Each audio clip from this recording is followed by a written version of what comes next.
Então, vejamos aqui, né? Nós temos o primeiro passo que é calcular esse dt, né, para cada configuração, tá bom?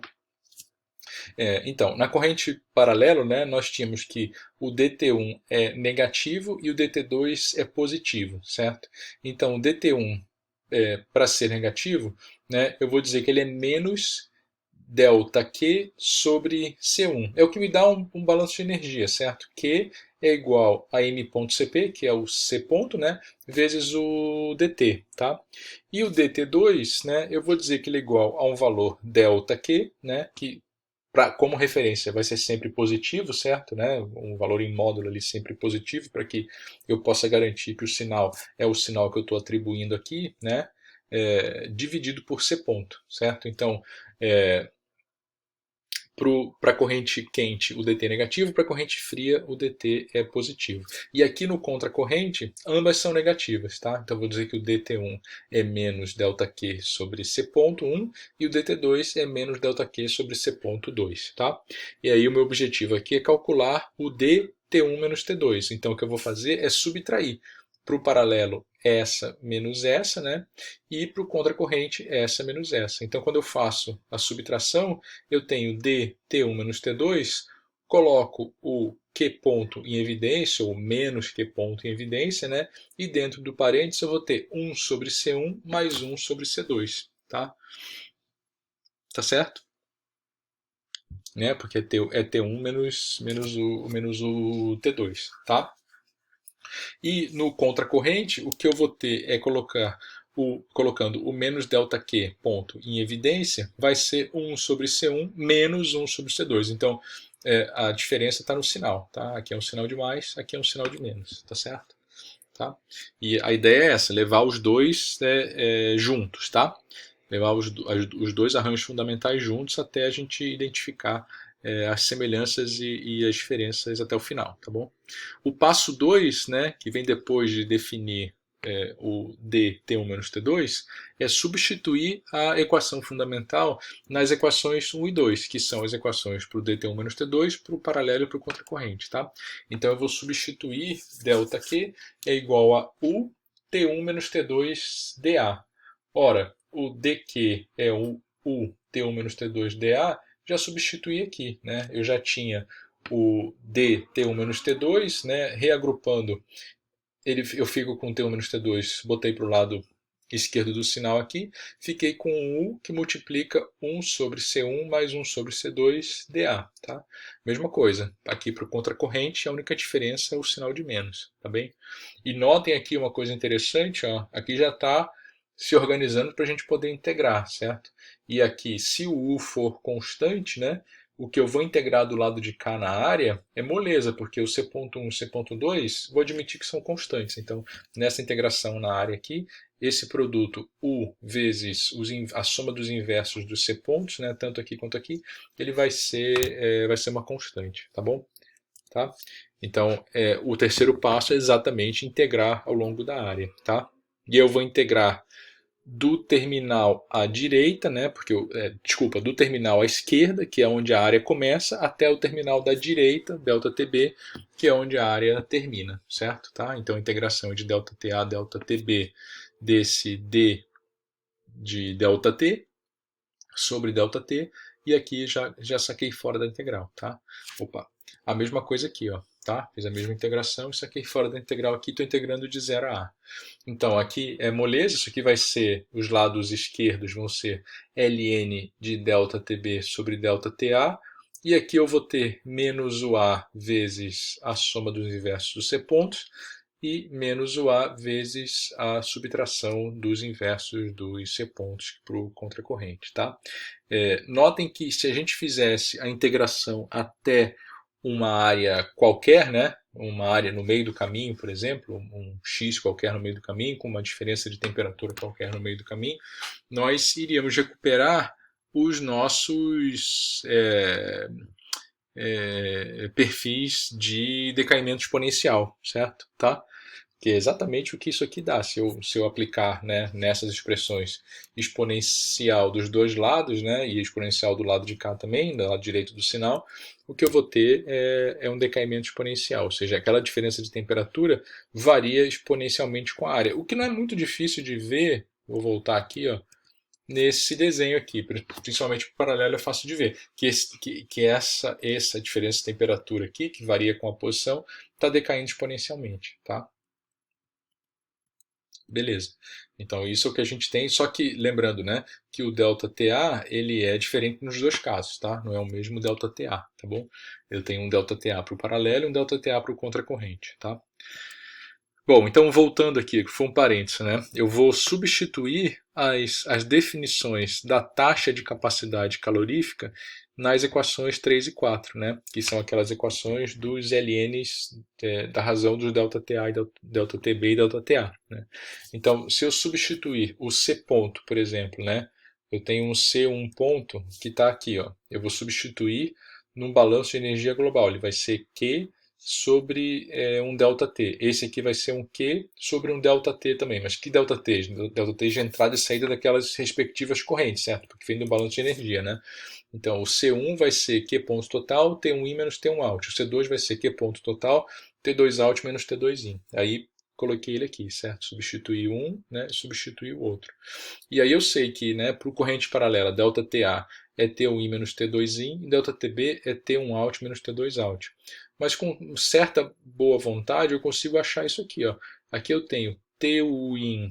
Se eu jogar esse Q para fora aqui, né, vai ficar subtraindo, vai ficar no denominador aqui do A. Eu vou ficar com T1in menos T2in, que é ΔTA, e eu vou ficar com T2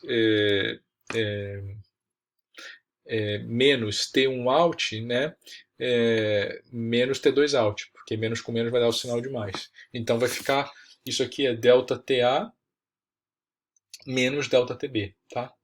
Isso que está aqui em cima, ó, tá bom?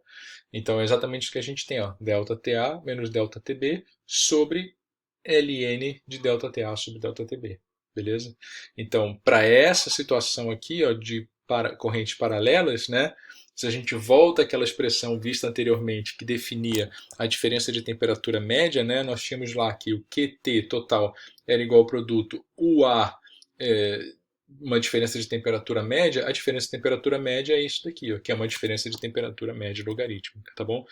A mesma coisa vale para o contracorrente, né? Se a gente faz exatamente a mesma coisa, substitui os C pontos pela razão de Q sobre ΔT de cada corrente, nós vamos ver que também que para o correntes contracorrentes, correntes contrárias, eu tenho uma expressão que é QT igual ao A diferença de temperatura média logarítmica, tá bom? Então, para essas duas situações, né, de correntes paralelas e contracorrente, com U sendo constante, a equação fundamental do projeto passa a ser o A média logarítmica da diferença de temperaturas. Tá? Então, eu tenho para um trocador de calor, né, se eu quiser resolver um trocador de calor desse tipo, eu tenho as três equações. Eu tenho a equação da energia da corrente quente, que é igual a m.cp T1 out menos T1 in menos T1 out. Para a corrente fria, Q é igual a m.cp da corrente fria T2 out menos T2 in, e essa equação aqui, o A ΔTLM, onde ΔTLM vai ser sempre ΔTA menos ΔTB sobre Ln de ΔTA sobre ΔTB, sendo que os ΔTAs e ΔTBs são diferentes para cada uma das configurações, tá bom? Uma coisa que eu me dei conta aqui que eu esqueci de falar é com relação a esse UA, esse produto UA, né? O produto A é a condutância térmica global do trocador de calor, né? Eu esqueci de falar uma coisa sobre ele, né? Não tudo, né? Ele é a condutância global do trocador de calor. Ele é uma constante, certo? Tá? Então imagina uma situação em que a superfície interna não é aletada e a superfície externa dos tubos é aletada, né? Então a área interna é bem menor do que a área externa, tá? E aí eu posso escolher uma área de referência para, né, atribuir a essa área aqui do produto UA. Então, se eu escolher a área interna como referência, o meu U global referente àquela área interna, ele é maior, certo? Do que se eu tivesse escolhido a área externa como referência, que aí a área é maior, o meu U global com base na área externa seria menor. Isso porque o produto UA é uma grandeza única, digamos assim, a condutância, né? Então, se eu escolho uma área de referência que é maior, o meu U tem que ser menor para compensar. Se eu escolho, né, vice-versa, uma área que é menor, como no caso desse que eu falei da área interna, o U tem que ser maior para compensar, mas o produto A sempre é o mesmo, tá? Por isso que tem o asterisco ali, tá bom? E às vezes por conveniência se escolhe a área mais fácil de calcular, né, como base. E aí geralmente a área que tem, né, a superfície que tem menos área, menos aletas, ela acaba sendo menor em valor numérico e o U referente a ela é maior, tá? Mas, de novo, né, o motivo de ser desse asterisco é justamente porque eu tenho que usar o U correspondente àquela área que eu tomo como referência, tá bem? Tá? E aí nós temos aqui, para terminar o clipe, três situações interessantes, né? A primeira delas é quando nós temos o C ponto da corrente quente muito maior do que o C ponto da corrente fria, né? Então, nesse caso, como o M ponto CP daquela corrente quente ele é muito alto, né? A diferença de temperatura entre entrada e saída da corrente quente vai ser pequena, né? Porque, né, se o M ponto CP delta T, se o M ponto CP tende ao infinito, delta T vai ter que tender a zero. E aí nós temos, na prática, uma situação que se aproxima da condensação a pressão constante, né? É como se essa substância quente aqui estivesse mudando de fase, né? E ao mudar de fase, se condensando, ela está cedendo calor para a corrente fria que entra por aqui e sai por aqui, tá? Aumentando sua temperatura, tá bom? Então, nesse caso, não tem muita distinção se é contracorrente ou se é correntes paralelas, porque como o C1 é infinito, né? Tanto faz o sentido aqui, tá bom? Não tem sentido, né? Definido, tá? Certo? Quando o C2 é muito maior do que o C1, né, o frio é muito maior do que o quente, aí eu tenho uma situação que se aproxima de um evaporador, né? Ou seja, essa corrente quente está cedendo calor para a corrente fria para que ela mude de fase, né? E permaneça a uma temperatura constante, tá bom? Nesse caso, né, nós temos o T2 in sendo próximo do T2 out, tá? Então essa aqui é uma situação que se aproxima de um evaporador, tá? E quando nós temos o M.Cp das duas correntes iguais e a configuração é contracorrente, nós temos o trocador de calor que é dito balanceado, né? Tem o mesmo M.Cp. E aí nesse caso é engraçado que os perfis de temperatura são retas, né? Se aproximam de retas e, obviamente, com uma distância fixa entre elas, que é o próprio T1-T2. Tá? Então, nesse caso, quando o trocador é balanceado, ele é contracorrente, o ΔTA vai ser igual ao ΔTB. Aí, se a gente for calcular o ΔTLM, vai dar uma indeterminação aqui, né? Aí tem que se aplicar a regra de L'Hopital, por exemplo, só para demonstrar o óbvio que o ΔLM vai ser igual a ΔTA, que é igual a ΔTB. Tá? Se esse trocador tem uma área muito grande, né, uma área tendendo ao infinito, né, aí a diferença entre as duas retas vai ficando cada vez menor, à medida que a área vai aumentando. Tá? Isso é coisa que a gente conversa um pouquinho mais para frente também. Tá bom, pessoal? Então nós temos uma relação, de novo, né? Se eu quiser resolver o problema do trocador de calor, deixa eu só ver o que está faltando aqui.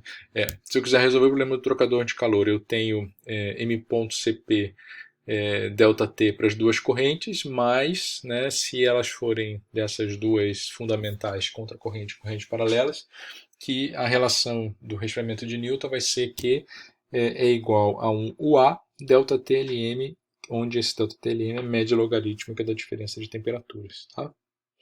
Então eu vou pausar aqui para não passar dos 15 minutos, tá? E a gente já termina essa sessão e já dá cabo da outra ali, tá bom?